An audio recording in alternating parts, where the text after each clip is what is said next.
magandang gabi, magandang umaga po, ano, kung nasang panig man kayo ng mundo. Ayan, ang reading naman natin for today ay ang situation mo at ang specific person mo po, ha? Ang special person ninyo na nasa inyong isip. Ayan, convince muna natin ang ating mga baraha. And pasensya na kayo sa naririnig na ingay, ha? Kasi po, sobrang init. Nakabukas po ang ating electric fan. Ayan, tabi ko muna itong isang card and gamitin po natin itong white rider o the rider white tarot. Okay po, and cleanse na to, and shuffle na rin, and magdasal na lang po tayo, ha. Spirit guide, I give you the message. Spirit guide, give me the answer, please. Okay po. Shuffle ko lang po ulit, ha. May lumabas dito na the lovers. Yan po yung ilagay natin sa center. Okay? Kasi tungkol to sa energy mo at lang energy po ng person mo. Okay? So, ikaw po ito. Ito po ang person mo, ha? Sakto-sakto yung lumabas o the lovers. Ang galing naman. Okay. Ganyan po natin. And, Hierophant po yung sa'yo. And, the Justice. Okay. So, the Hierophant po, tignan niyo yun, no? May dalawang tao and then, parang sinasamba, ha? So, maaari pong, kasi ito sinasamba siya, no? Major Arcana kasi yung the Hierophant. So, parang this is, pare, no? So, parang, sa iyo, nag-iisip ka na ng kasal sa pag-iisip mo, no? Parang gusto mo ng yung inyong relationship ay magpunta na sa ganung status. And then, lumabas din naman ang ating Two of Swords. So, the Judgment. So, meron kang pagpipilian din po, ha, na gagawin or pag-decision. Okay? And next, tignan nga natin yung energy ng person mo. Okay, sa kanya naman is the Judgment. Okay po, the Judgment, ha. So, dito, parang nag-iisip din naman na siya, no? Meron din siyang pinag-iisipan. And the Empress. Ayan. So, ang energy ng person mo is the Empress. So, wala po tayong specific gender, ha. Pwedeng lalaki, pwedeng babae. And, ay, namatay na yung kandila natin. Malakas kasi yung hangin. And ang the Empress po is mas malakas ang intuition nito. And, ito kasi pwedeng may pregnant na, no? Pwede sigurong ikaw ay buntis na, kaya nag-iisip ko na ng kasal. Kaya lang nagdadalawang isip pa rin. And ito namang person mo, ang iniisip niya sa ngayon ay yung makakabuti sa inyo, no? Okay po. And then itong the Empress ngayon, ngayon sinasabi ko malakas ang intuition. So ito pong partner ninyo ay malakas po yung intuition niya, ha. Or nung specific person na iniisip niya ngayon. Ayan. O kung sino man tong person ninyo, no. And mas rin po ito, itong person ninyo, mas sa kanya, yung isip, mas nananaig, practical, parang ganun, ha. Mas inuuna po yung kung ano man yung kanyang naiisip versus po dun sa nararamdaman ng kanyang puso, ha. So, yun po. Ngayon, bigyan natin ng more clarification. Pero bunot pa nga muna tayo dito. Bigyan natin. Ito naman sa'yo, ang situation mo as of the moment, King of Wands. Ayan. Kasi po, ang mga wands tungkol to sa stability. Kaya siguro nagdadalawang isip ka pa rin, baka kasi wala pa kayong ipon, ano. Pero yun nga, nasa sa isip mo na rin yung pagpapakasal. Kaya lumabas ang ating King of Wands. And then, meron din tayong Temperance. Ayan. Umaharap ka rin ng balanse. So, ang gusto mo rin, maayos ang inyong pangkabuhayan, balance lahat, bago kayo magpakasal. Okay po, or lumagay sa tahimik, or maging maayos, ha. And then, ito naman, ang inyong specific person, lumabas yung ating Eight of Swords. So, ang Eight of Swords kasi, tignan nyo, trap siya.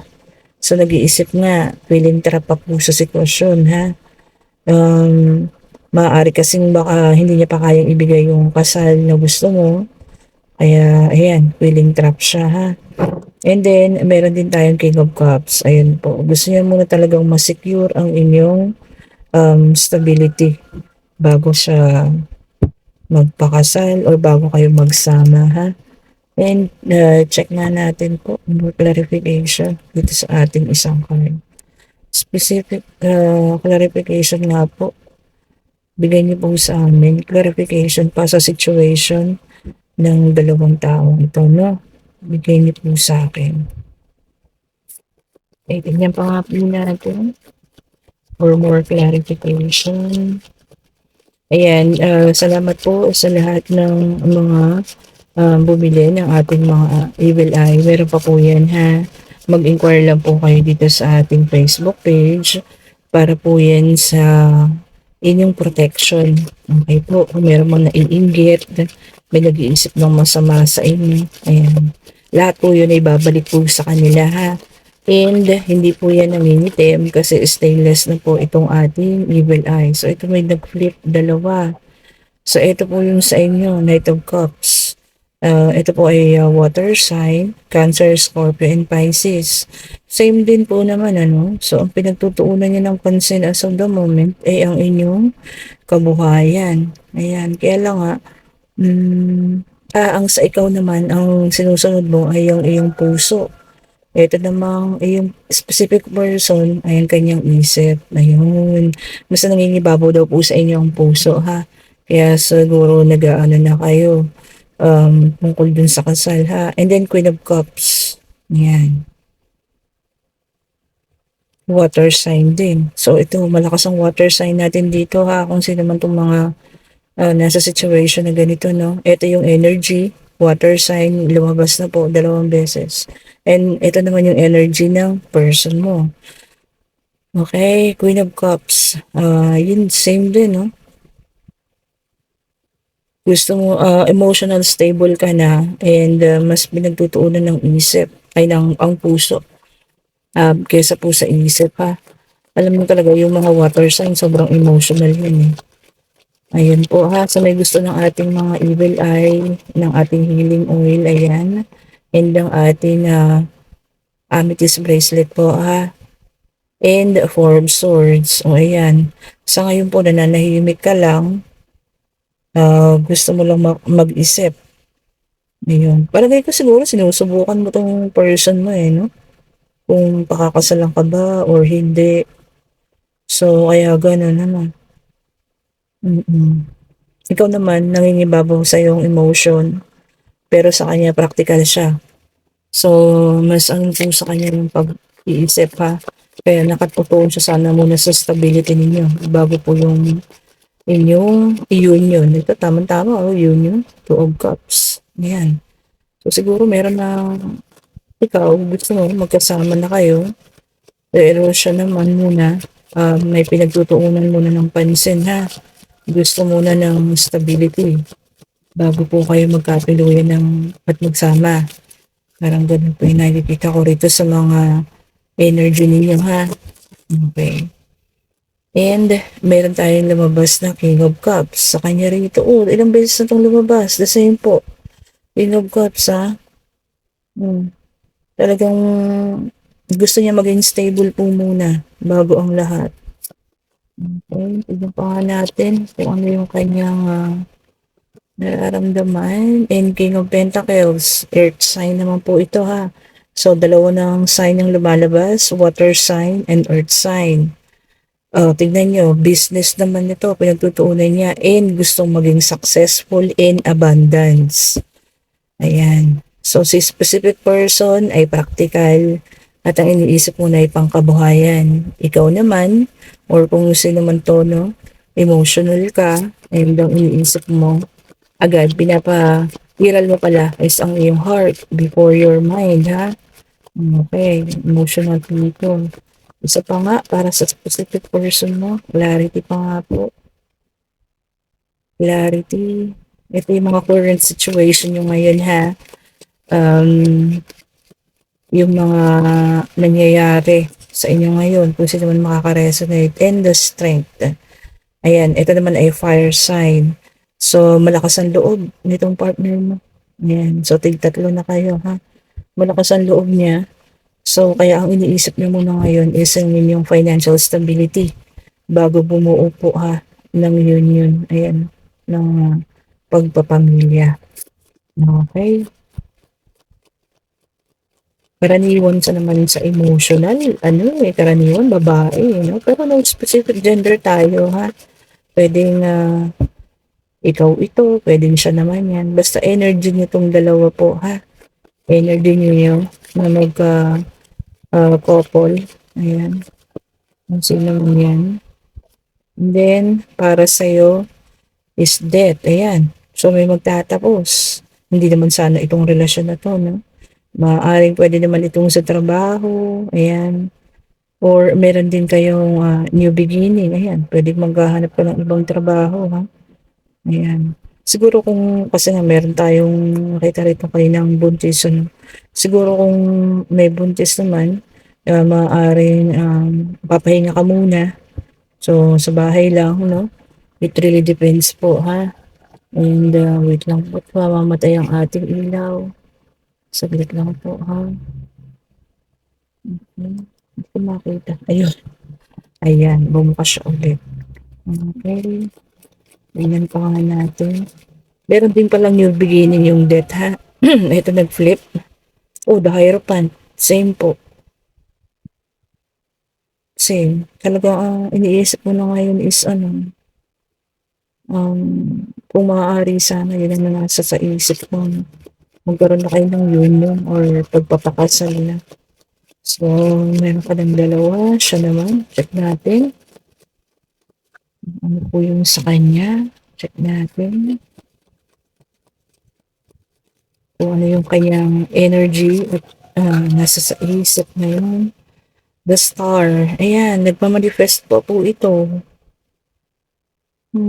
Gusto niya talaga na mas maayos. Okay po. And isa pa para sa kanya. Siguro po ano, itong specific person yung nakaranas ng ano, no, paghihirap do. Ayan, positivity. Yan, gusto niya ng success po ka. Ayan, the sun ang lumabas. Siguro kasi anong mga nakakayaan na nagkaroon to ng or baka nung bata pa to na experience na mahirapan. So, ang gusto niya bago man kayo magkaayos or magkaroon ng kalinawan ang inyong pagsasama, gusto niya maging stable, ha? Ikaw naman, puro puso yung pinapairal dito in emotion. Oh, tignan nyo, ayan, oh. Meron tayong ano, 10 of Wands. Talagang emotional ka. Tayo nakayup-yup pa siyang ganun, oh. And, meron tayong 5 of Cups. Ayan. So, ito nga po, no, nagkaroon ng loss. Ito no, na maaari nagkaroon to ng, tawag dito, yung sa kabuhayan. Dati, siguro hirap din siya. No? Kaya ayaw niya na maranasan mo kung magkasama na kayo yung hirap na dinanas niya before. Kaya pala, ano, okay po. So, ang ganda ng ating energy mo and ang energy ng person mo. And siguro ang mapapayo ko lang dito, no, since feeling ko nasa tama naman yung iniisip na tong specific person mo, na kabuhayan mo na yung iniisip niya ngayon, maaari siguro pagbigyan mo muna bago mo ayain na magkaroon kayo ng kasal or union kung yun yung iniisip mo, no, or magsama kayo. Kasi ang iniisip niya lang naman as of now is yung stability po, ha. Puro stability, ilabas dito. Oh. Puro umayos sana yung kanyang pangkabuhayan. Yun po ang kanyang nasa sa isip sa ngayon, ha. Ikaw naman, so sobrang emotional, ayan, parang yun, nagagalit ka, sumasama yung loob mo kasi hindi ka napagbibigyan, ano. Sana ano muna, isipin mo rin muna yung kasi parang para sa akin tama naman and nasa katwiran naman yung kanyang gusto, no?